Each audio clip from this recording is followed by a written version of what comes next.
ನಮಸ್ತೆ 24x7 ಕರ್ನಾಟಕ.com ಗೆ ಸ್ವಾಗತ ಸುಸ್ವಾಗತ ವಿತ್ ಶಶಾಂಕ್. ಈಗ ನಾವು ಭೇಟಿ ಮಾಡಲು ಬಂದಿರುವಂತಹದ್ದು ರಾಯಚೂರು ಡಿಸ್ಟಿಕ್ ನ ನಗರಸಭಾ ಸದಸ್ಯರನ್ನು. ಅವರು ಇದು ಸುಮಾರು 3ನೇ ಬಾರಿ ನಿಂತು ವಿಜೇತರಾಗಿರುವಂತದ್ದು. ಬನ್ನಿ ಅವರ ಜೊತೆ ಕುಳಿತು ಅವರ ಒಂದು ಕಿರು ಪರಿಚಯ ಮಾಡಿಕೊಳ್ಳೋಣ. ನಮಸ್ತೆ ಸರ್. ಸರ್ ನಿಮ್ಮ ಹೆಸರು? ನಮಸ್ಕಾರ, ನನ್ನ ಹೆಸರು ಶೇಖ್ ಮೈಬೂಬ್ ಹುಸೇನ್ ಅಂತ. ವಾರ್ಡ್ ನಂಬರ್ 8 ಸದಸ್ಯರು ನಾನು. 3ನೇ ಸಲ ಆಯ್ಕೆ ಆಗಿನಿ. ಫಸ್ಟ್ ಇಂಡಿಪೆಂಡೆಂಟ್ ಆಯ್ಕೆ ಆಗಿನಿ. 2ನೇ ಸಲ ಕಾಂಗ್ರೆಸ್ ದವರು ನನಗೆ ಟಿಕೆಟ್ ಕೊಟ್ಟಾರ. ಇದು 3ನೇ ಸಲ ನಾನು ವಿಜೇತರಾಗಿನು.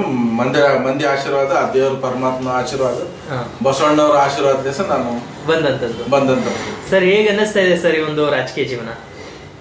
ಏನ್ ಅನ್ಸದ್ ಏನಿಲ್ಲ ಸರ್, ಅದು ನಾವ್ ಹೆಂಗಿದ್ದೀವಿ ಅಂದ್ರೆ ಜನರು ಹಂಗಿರ್ತಾರೆ ಸರ್ ನಮ್ಮ ಜೊತೆಗೆ. ಬೇರೆ ಕಡೆ ಜನರ ಬಗ್ಗೆ ಅವರು ಎಲೆಕ್ಷನ್ಗೆ ರೊಕ್ಕ ಕೇಳ್ತಾರ, ರೊಕ್ಕ ಕೊಡ್ಲಾರ್ದಪ್ಲೆ ಎಲೆಕ್ಷನ್ ಮಾಡಂಗಿಲ್ಲ. ನನ್ನ ಏರಿಯಾದಾಗ ನಮ್ ಜನಗಳು ನನ್ನ ದೇವ್ರು, ನನ್ನ ಪಾಲಿಗೆ ಅವ್ರ ದೇವರು. ಅವ್ರ ದಿವಸ ನಾನು ಕಾಲ್ ಬಿದ್ರೆ ಕೂಡ ಕಡಿಮೆನೆ. ನನಗೆ ಎಲೆಕ್ಷನ್ಗೆ ಸಹಾಯ ಮಾಡ್ತಾರ, ಅವ್ರು ಉಲ್ಟಾ ರೊಕ್ಕ ಕೊಡ್ತಾರ. ನನ್ಗೆ ಬರ್ಲಾಕ್ ಸದ್ಯ ಕೊಡಂಗಿಲ್ಲ. ಯಾವಾಗ್ಲೇ ನನ್ಗೆ ಎಲೆಕ್ಷನ್ಗೆ ಅವ್ರು ರೊಕ್ಕ ಕೊಟ್ಟು ನನ್ಗೆ ಯಾವಾಗ್ಲೇ ಆಶೀರ್ವಾದ ಕೊಟ್ಟು ನನ್ ಗೆಲ್ಲಿಸ್ತಾರ ಅವರು. ಅವ್ರ 5 ವರ್ಷ ತನ ಅವರಲ್ಲಿ ನಾನು ಜಿತೆಗಾರಿದ್ದಪ್ಪ ಇರ್ತೀನಿ. ನಾನು ವಾರ್ಡ್ನ್ಯಾಗ ನಾನು ಯಾವಾಗ್ಲೇ ಚೇರ್ ಮೇಲೆ ಕುಂತಿಲ್ಲ, ನಿಂತೆ ಮಾತಾಡ್ತೀನಿ. ಇಲ್ಲ ಕಟ್ಟೆ ಮೇಲೆ ಕುಂತು ನಾನು ಮಾತಾಡ್ತೀನಿ. ನಾನು ಮಾಡಿದೆ, ನನ್ನ ಮನ್ಸಿಗೆ ಹಂಗ ಅನ್ಸ್ತದ. ಮತ್ತೆ ನಾನು ಈ ಸ್ಪೀಚ್ ನಲ್ಲಿ ಕೂಡ ನಾನು ಅದೇ ಮಾತು ಹೇಳ್ತೀನಿ. ಯಾರೆಲ್ಲ ₹1 ತಿಂದಿನಿ, ಯಾರಿಗಾನ ಪೀಡಿಸಿನ ಅಂದ್ರೆ ಅವ್ರ ಮೇಲೆ ಬಂದು ಉಗುಳ್ಬೋದು ನನಗ. ನಾನು ಕೌನ್ಸಿಲರ್ಶಿಪ್ ರಿಸೈನ್ ಮಾಡ್ಲಾಕ ನಾನು ಸಿದ್ಧಾರ್ಥ ಯಾವಾಗನೇ ಇರ್ತೀನಿ ನಾನು. ಮತ್ತೆ ನನ್ನ ಮಂದಿ ಆಶೀರ್ವಾದ ಯಾವಾಗ್ಲೂ ನನ್ಗೆ ಸದಾ ಇದ್ದದ. ಮಲ್ಲಿಕಾರ್ಜುನ್ ತಾತಂದ ಆಶೀರ್ವಾದ ಇದ್ದದ, ಹಿಂದೂ ಮಂದಿದು, ನಮ್ದಿದು ಕೂಡ ಇದ್ದದ. ನಾನು ಆ ದೇವರು ಈ ದೇವರು ಅಂತ ನಂಬಂಗಿಲ್ಲ. ಒಂದ್ ಹಿಂದೂ ಮನುಷ್ಯ ಆರಾಮಿಗೆ ಇದ್ದು ಹೋಗಿ ಗಂಟಿ ಹೊಡೆದ್ರೆ ಮಂದಿರ, ಒಂದ್ ಮುಸ್ಲಿಂ ಮನುಷ್ಯ ಆರಾಮಿದ್ದು ಅಜಾ ಕೊಟ್ರೆ ಮಸೀದ್. ಮತ್ತೆ ಆತ ಆರಾಮಿಲ್ಲ, ನಾನ್ ಆರಾಮಿಲ್ದಾಗ ಯಾವ ಮಂದಿರ ಏನು ಯಾವ ಮಸೀದ್ ನಾನು ಜಾತಿ ಮೇಲೆ ನಾನು ಎಲೆಕ್ಷನ್ ಮಾಡಂಗಿಲ್ಲ. ನಾನು ಮಾನವನಂತ 84 ಲಕ್ಷ ಜೀವರಾಶಿಗಳಲ್ಲಿ ನಾನು ಮಾನವನು. ಎಲ್ಲರಿಗೂ ಒಳ್ಳೇದ್ ಮಾಡ್ಬೇಕಂತ ನಾನು ಒಳ್ಳೇದು ಮಾಡ್ಕೊಂತ ಅವ್ರ ಸೇವೆ ಮಾಡ್ಕೊರ್ತಿರ್ತೀನಿ.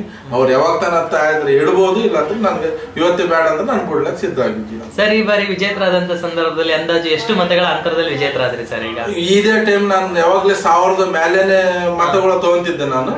ಇವಾಗ 187 ಮತಗಳಲ್ಲೇ ಸ್ವಲ್ಪ ಮತಗಳಲ್ಲೇ ನಾನು ಗೆದ್ದೀನಿ ಈ ಟೈಮ್. ನಾನು ಯಾರಿಗ ಓಟ್ ಕೇಳಲಾರ್ದ ಹೋಗಂಗಿಲ್ಲ, ಅವ್ರು ನನ್ ಬರ್ಲಾಕ್ ಕೊಡಂಗಿಲ್ಲ. ಹಂಗೆ ಅವ್ರು ಹಾಕ್ತಾರ. ನಾನು ಮುಂದೆ ಇದ್ದವರು 30-35 ಲಕ್ಷ ರೂಪಾಯಿ ಹಾಕಿ ಅವರು ಏನೇನು ಅವ್ರು ತಾರತಿಗಿಡಿ ಮಾಡಿದ್ರು ಕೂಡ ಮಂದಿ ಅವ್ರಿಗೆ ಏನ್ ಸಹಾಯ ಮಾಡ್ಲಾರ್ದಪ್ಲೆ ಒಂದ್ ನಿಯತ್ತಿನ ನಮ್ಮ ಹುಡುಗಾನ ಅಂತ ಮಾಡ್ಯಾರ. ಅವ್ರ ಮಾತಿಗೆ ನನ್ನ ಜೀವನ ಇರೋ ಪಟ್ಟಿಗೆ, ನಾನು ಇಲ್ಲಿ ಕೌನ್ಸಿಲರ್ ಇರೋ ಪಟ್ಟಿಗೆ ಅವ್ರ ಮಾತಿಗೆ ನಾನು ಉಳಿಸ್ಕೋಬೇಕಂತ ಆ ದೇವರಲ್ಲಿ ನಾನು ಬೇಡ್ಕೊಂತೀನಿ. ಮತ್ತೆ ಅದಕ್ಕಿಂತ ನಾನು ಏನ್ ಮಾಡ್ಲಿಕ್ಕೆ ಇವಾಗ ಡೆವಲಪ್ಮೆಂಟ್ ಸಾಕಷ್ಟು ಮಂದಿ ಮಾಡ್ತಿರ್ತಾರ. ನಾನ್ ಕೌನ್ಸಿಲರ್ ಇಲ್ಲ ಅಂದ್ರೆ ಕೂಡ ಗವರ್ಮೆಂಟ್ ಬಂದು ಡೆವಲಪ್ ಮಾಡ್ತದ, ಅದು ಮಾಡ್ತದ. ಸುಮ್ನೆ ನಾವು ಹಿಮಾಕದಿಗೆ ಆ ಡೆವಲಪ್ಮೆಂಟ್ ಮಾಡ್ತೀನಿ, ಈ ಡೆವಲಪ್ಮೆಂಟ್ ಮಾಡ್ತೀನಿ, ಅವೆಲ್ಲ ಸುಳ್ಳು ಕತೆ. ಯಾರ ಅಯ್ಯಸತ್ರೆ ಅಮಾಸ್ ನಿಂದ್ರಂಗಿಲ್ಲ, ಎಲ್ಲ ಕೆಲಸ ಆಗದ ಆತಿರ್ತದ. ಬಟ್ ನಂದೊಂದು ಗುರಿ ಏನ್ ಇಟ್ಕೊಂಡಿ, ನನ್ ಮಂದಿಗೆ ಪೀಡಿಸ್ಬಾರ್ದು, ಮಂದಿಗೆ ಎಲ್ಲಿ ರೊಕ್ಕ ಕೊಡಬಾರ್ದು, ಮಂದಿ ಅವರಲ್ಲಿ ಇವರಲ್ಲಿ ಕೈ ಜೋಡಿಸ್ಬಾರ್ದು, ಅವ್ರಿಗೆ ಇವ್ರಿಗೆ ಗೆದರ್ಸ್ಬಾರ್ದು ಅಂತ ಆ ನಿಯತಿ ಮೇಲೆ ನಾನು ನಿಂತಿರುವಂತದ್ದು. ನಾನು ಕೌನ್ಸಿಲರ್ ಇಲ್ಲ ಅಂದ್ರೆ ಕೂಡ ಗೌರ್ಮೆಂಟ್ ಕೆಲಸ ನಡೀತಿದ್ದು, ಯಾರು ಇಲ್ಲ ಅಂದ್ರೆ ನಡೀತದೆ. ನಾನು ಆ ಕೆಲಸ ಮಾಡ್ತಿದ್ದ ಕೆಲಸ ಅದೇನು ಸಾಧ್ಯ ಇಲ್ಲ. ಟೈಮಿಗೆ ಅವ್ರಿಗೆ ಯಾವಾಗ ಫೋನ್ ಮಾಡಿದ್ರೆ ಇಮಿಡಿಯೇಟ್ ಅವ್ರ ಮುಂದೆ ಹಾಜರಿರ್ತೀನಿ. ಸಾಧ್ಯ ಮಟ್ಟಿಗೆ ನನ್ಗೆ ಎಷ್ಟು ಕೆಲಸ ಆಗ್ತದ ಅಷ್ಟು ಅವ್ರಲ್ಲಿ ಕೈ ಜೋಡಿಸಿ ಎಷ್ಟು ಆಗ್ತದ ಅಷ್ಟು ಮಾಡಿ ನಾನು ಬರ್ತೀನಿ. ಟ್ಯೂಬ್ ಲೈಟ್ ಅಂದ್ರೆ ಮನೆಗೆ ತಂದು ಇಟ್ಟಿರ್ತೀನಿ. ನಾನು ಯಾವಾಗ ಬೇಕಂತ ಅವಾಗೇ ಹಾಕ್ಸ್ಬಿಡ್ತೀನಿ. ಯಾವ್ದಾನ ಸರ್ವಿಸ್ ಆಗಲಿ ಇಮಿಡಿಯೇಟ್ ಮಾಡಿದ್ರೆ ನಾನು ಇದು ಮಾಡ್ತೀನಿ. ಅವ್ರಿಗೆ ಯಾವ್ದನಿಗೆ ನಾನು ಮುನ್ಸಿಪಾಲಿಟಿ ಕೂಡ ಬರ್ಲಾಕ್ ಕೊಡಂಗಿಲ್ಲ. ಅವ್ರಿಗೆ ಅವ್ರ ಮನೆಗೆ ಹೋಗಿ ನಾನು ಸರ್ವಿಸ್ ಮಾಡ್ತೀನಿ ಯಾವಾಗ್ಲೂ. ಅವ್ರು ನನ್ಗೆ ಎಲೆಕ್ಷನ್ ತಿರುಗಾಡಕ್ ಕೊಡಂಗಿಲ್ಲ. ಅವರು ನೀನ್ ಆರಾಮಿದ್ದು ಬಿಡಪ್ಪ ಅಂತ ಅವರು ಹಿಂದೂ ಮಂದಿನ ನನಗೆ ಹೆಚ್ಚಾಗಿ ಅಲ್ಲಿ ಮಲ್ಲಿಕಾರ್ಜುನ್ ದೇವಸ್ಥಾನದಲ್ಲಿ ಅವರೇ ಹೆಚ್ಚಾಗಿ ನನಗೆ ಇದು ಮಾಡ್ತಾರ. ಸೆಕೆಂಡ್ ನಮ್ಮ ಮಂದಿ ನಮ್ಗೆ ಇದು ಮಾಡ್ತಾರ. ನನ್ಗೇನು ಅಂತದ್ದು ಏನು ಪ್ರಾಬ್ಲಮ್ ಇಲ್ಲ, ಮತ್ತೇನಿಲ್ಲ. ಈಗ ಯಾವ ಪಕ್ಷದ ಫಾಲೋವರ್ಸ್ ಆಗಿರುವಂತ ಸರ್? ಇವಾಗ ಕಾಂಗ್ರೆಸ್ದವ್ರು 2ನೇ ಸಾಲ ಕೂಡ ಕಾಂಗ್ರೆಸ್ದವ್ರು ಕೊಟ್ಟಾರ, ಇವಾಗ 3ನೇ ಕೂಡ ಕಾಂಗ್ರೆಸ್ದವ್ರು ಕೊಟ್ಟಾರ. ಸರ್ ಈಗ ಕಳೆದ ಬಾರಿ ಸಹ ನಿಮ್ಮ ಒಂದು ವಿಜೇತರಾಗಿ ಆಗ್ಲೂ ಸಹ ಒಂದು ಜನಸೇವೆ ಮಾಡಿದಂಥದ್ದು. ಹಾಗಾಗಿ ಈ 2 ಬಾರಿ ಅವಧಿಯಲ್ಲಿ ಯಾವ ರೀತಿಗೆ ಒಂದು ನೀವು ಜನಸೇವೆ ಮಾಡ್ತಾ ಬಂದಂಥದ್ದು ಸರ್? ಈಗ ಇವಾಗ ನಿಮ್ಗೆ ಇಷ್ಟೊತ್ತು ಅಂದಿದ್ದು ಅದೇ ಮಾತು ಸರ್. ಸಂಪೂರ್ಣ ಒಂದು ಅವರು ಏರಿಯಾ ಡೆವಲಪ್ಮೆಂಟ್, ಮೋರಿ ನಾಲಿಗೆ ನಾವ್ ಏನ್ ಎಸ್ಟಿಮೇಟ್ ಇರ್ತದ ಅದು ಇಟ್ಟು ಮಾಡ್ಕೊಂತೀವಿ. ನಾವು ಮಾಡಿಲ್ಲ ಅಂದ್ರೆ ಕೂಡ ಗೌರ್ಮೆಂಟ್ ಆಟೋಮೆಟಿಕ್ ಮಾಡೇ ಮಾಡ್ತದೆ ಸರ್. ಯಾವ್ದು ಕೆಲಸ ನಿಂದ್ರಂಗಿಲ್ಲ, ಯಾವ ರೋಡ್ ನಿಂದ್ರಂಗಿಲ್ಲ, ಯಾವ ಕರೆಂಟ್ ನಿಂದ್ರಂಗಿಲ್ಲ, ನೀರ್ ನಿಂದ್ರಂಗಿಲ್ಲ. ಸುಮ್ನೆ ನಾವು ಸುಳ್ಳು ಹೇಳ್ಕೊಂತ ಅದು ಮಾಡ್ತೀವಿ ಇದು ಮಾಡಿ ಅದು ಹಾಗೆ ಅದು ನಾವು ಮಂದಿಗೆ ಪೀಡ್ಸಂಗಿಲ್ಲ ಸರ್. ನಮ್ದು ಒಂದು ಪದ್ಧತಿ, ನಮ್ಮ ದೇವರು ನಮ್ಗೆ ನಮ್ಮ ಹುಡುಗ ಅಂತ ನಮ್ಗೆ ಆಶೀರ್ವಾದ ಮಾಡಿ 4 ಮಂದಿಯಾಗ ಕುಂತಪ್ಲೆ ಅವ್ರಿಗೆ ನಮ್ಗೆ ಮರ್ಯಾದೆಯನ್ನು ಮಾಡ್ಯಾರ. ಅವ್ರು ನಮ್ಮ ಪಾಲಿಗೆ ದೇವ್ರು. ಮತ್ತೆ ಅವ್ರಿಗೆ ನಾನು ಪೀಡಿಸಿದ್ರೆ ನಾನು ಎಂತವ್ನಿಗೆ ಹುಟ್ಟಿದ್ದಪ್ಲೆ ಅಂತ ನಾನು ಅದು ಅನ್ಕೊಂಡ್ಕೈತಿ ಅವ್ರಿಗೆ ಯಾವಾಗ ನಾನು ಪೀಡ್ಸಂಗಿಲ್ಲ.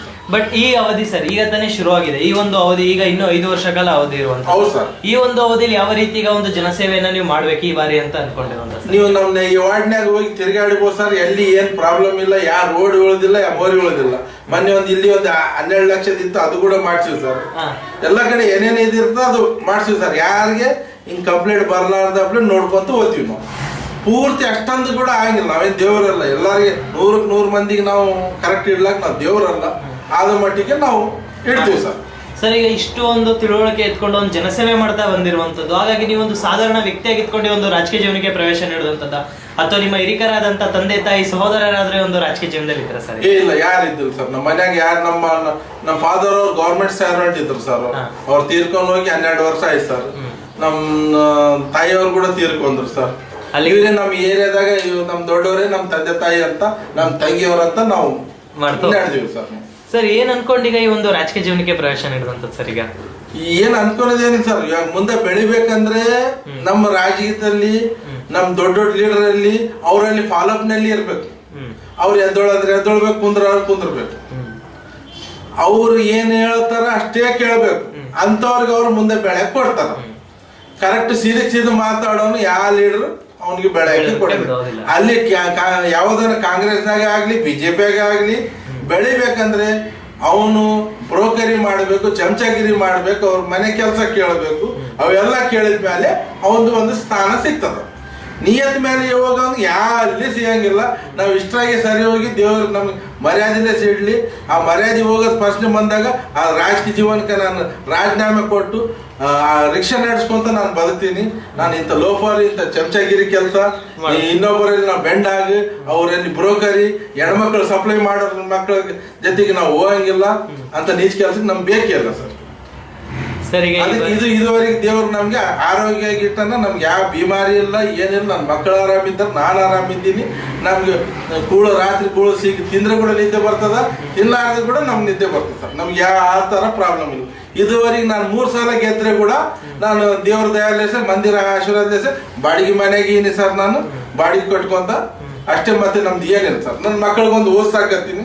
ಆ ದೇವ್ರ ಅದು ಕೂಡ ನನ್ನ ಇಚ್ಛೆ ಪೂರ್ತಿ ಮಾಡ್ಬೇಕಂತ ನಾನು ಸರ್. ಅದೇ ರೀತಿ ಈಗ ನೀವು ಇಷ್ಟೊಂದು ಜನಸೇವೆ ಮಾಡ್ತಾ ಈ ಒಂದು ರಾಜಕೀಯ ಜೀವನಕ್ಕೆ ಬಂದಿರುವಂತದ್ದು, ಹಾಗಾಗಿ ಈ ಒಂದು ನಿಮ್ಮ ಕ್ಷೇತ್ರದಲ್ಲಿ, ನಿಮ್ಮ ಈ ಒಂದು ವಾರ್ಡ್ ನಲ್ಲಿ ಎಲ್ಲಾ ಕೆಲಸ ಕಾರ್ಯಗಳ ನಿಮ್ಮಿಂದಲೇ ಅಲ್ಲ, ನಿಮ್ಮ ಮೇಲಧಿಕಾರಿಗಳ ಮಟ್ಟದಲ್ಲಿ ಯಾವ್ದನ್ನಾದ್ರೂ ನೀವು ಮಾಡಿಸ್ಬೇಕು ಅಂತ ಏನಾದ್ರು ಕನಸೇನಾದ್ರೂ ಕಂಡಿರುವಂತದ್ದು ಉಂಟಾ ಸರ್?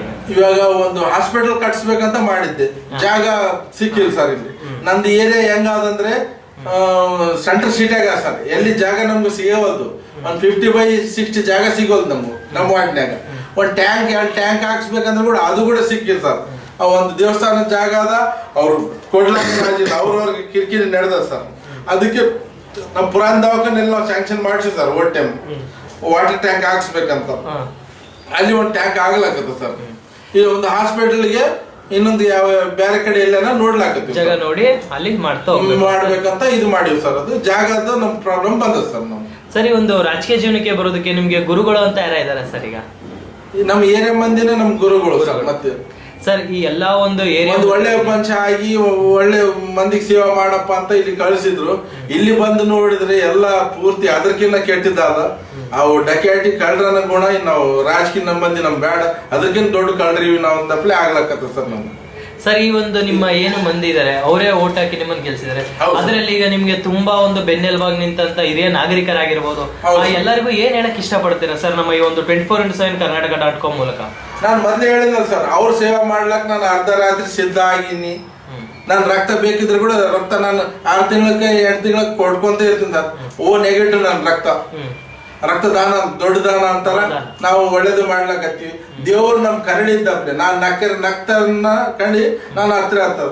ನಾನು ಇನ್ನೊಬ್ಬನ್ ಸಹಾಯ ಮಾಡಿದ್ರೆ ದೇವ್ರು ನನ್ಗೆ ಸಹಾಯ ಮಾಡ್ತಾನ. ಇನ್ನೊಬ್ಬರು ನಾನು ಊಟ ಮಾಡಿಸಿದ್ರೆ ದೇವ್ರು ನನ್ಗೆ ಊಟ ಮಾಡಿಸ್ತಾನ. ನಾನು ಇನ್ನೊಬ್ಬನ ಮರ್ಯಾದೆ ನಾನು ಕಾಪಾಡಿದ್ರೆ ದೇವ್ರು ನನ್ನ ಮರ್ಯಾದೆ ಕಾಪಾಡ್ತಾನೆ. ನಾನು ಇಷ್ಟ ಅನ್ಕೊಂತ ಜೀವನ ನಡೆಸಿಂತ.